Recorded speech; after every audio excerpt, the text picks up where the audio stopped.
Hello नमस्कार friends, मी चैताली. स्वागत आहे तुमचं आपल्या चॅनल डॉक्टर चैतालीज ब्लॉगवर.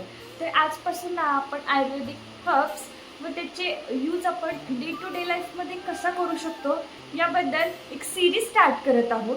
पण ती सिरीज स्टार्ट करण्यापूर्वी मी तुम्हाला 3 अशा आयुर्वेदिक टिप्स देणार आहे ज्या तुम्ही डेली लाईफमध्ये नक्कीच फॉलो करू शकता व त्याचा बेनिफिट बघू शकता. तर पहिली आणि महत्त्वाची टिप आहे आपली, रोज सकाळी उठल्या उठल्या 1 ग्लास कोमट पाणी पिणे. येस, कोमट पाण्यामध्ये अशा प्रॉपर्टीज असतात जेणेकरून तुमचे आतडे स्वच्छ व्हायला मदत होते, नंतर पचन संस्था सुधारायला मदत करते व तिसरं आहे ज्यांना बद्धकोष्ठ देतात म्हणजेच डेली मोशन व्यवस्थित साफ होत नाही त्यांच्यासाठी हा अतिशय रामबाण आणि गुणकारी असा उपाय आहे की डेली रोज 1 ग्लास कोमट पाणी सकाळी उठल्या उठल्या घ्यायचं.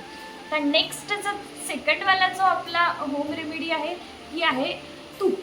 तर तुम्ही म्हणाल तुपाची काय होम रेमेडी सांगणार आहात? तर जे पेशंट ज्यांना आजकाल मी ओपीडीमध्ये बघत असते, बऱ्यापैकी जवळजवळ 60 ते 70% पेशंट माझ्याकडे तक्रार घेऊन येतात की त्यांना पित्ताचा त्रास आहे. तर त्यामध्येही 2 प्रकारचे त्रास असतात.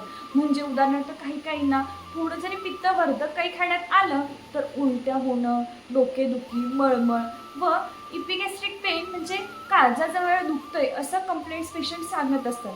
पण दुसरं आहे ते म्हणजे त्यांचं पित्त बाहेर पडत नाही, म्हणजे उचमळल्यासारखं मळमळल्यासारखं होतं, डोकेदुखी ही प्रचंड असते पण पित्त बाहेर पडत नाही. मग अशा वेळेस पेशंट डेली रोज एक पित्ताची गोळी खाणं प्रेफर करतात.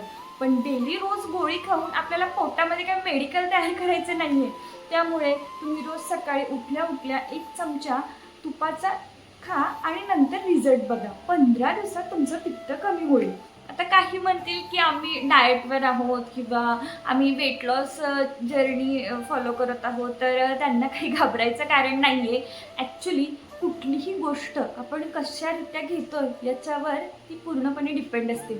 मला अजूनही आठवते आमचे फर्स्ट इयरचे ॲनाटॉमीचे सर आम्हाला एक वाक्य सांगायचे, half knowledge is always dangerous. म्हणजेच एखाद्या गोष्टीबद्दल जर तुम्हाला अर्धवट माहिती असेल आणि जर तुम्ही परफॉर्म करायला गेलात तर नक्कीच तुम्हाला पूर्णपणे यश मिळणार नाहीच आहे.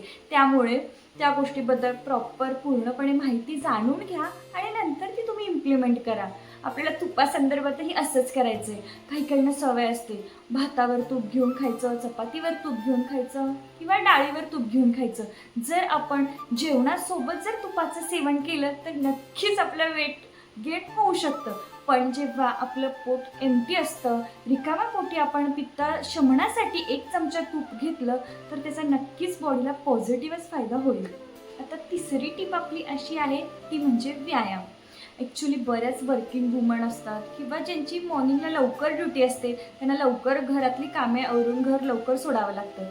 तर ते म्हणतात आम्हाला मॉर्निंगला वॉकिंग करायला वेळ भेटत नाही किंवा जाऊन जिम करून एक्स्ट्रा ॲक्टिव्हिटीज करायला वेळ भेटत नाही. ओके, पण ॲटलिस्ट मॉर्निंगचे 15 मिनटं तरी आपण आपल्यासाठी काढू शकतो आणि त्या 15 मिनटात आपल्याला करायचं आहे तो म्हणजे एक मस्त असा सूर्यनमस्कार.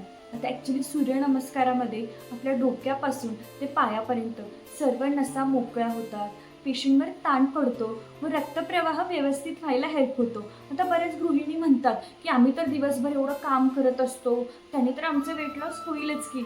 पण जर असंच असतं ना तर ह्या व्यायाम, आसन, योगासनं हे निघालेच नसते. त्यामुळं तुम्ही सूर्यनमस्कार हा नक्की तुमच्या दिनचर्येमध्ये ॲड करा आणि ह्या 3 जे मी आजचे तुम्हाला होम रेमेडीज म्हणजेच टिप्स ज्या सांगितलेल्या आहेत त्या तुम्ही नक्की फॉलो करा व भेटूयात लवकरच आपलं फर्स्ट ड्रग जे मी तुमच्यासोबत माहिती शेअर करणार आहे ते सिरीजच्या नेक्स्ट एपिसोडमध्ये. तोपर्यंत बाय बाय फ्रेंड्स.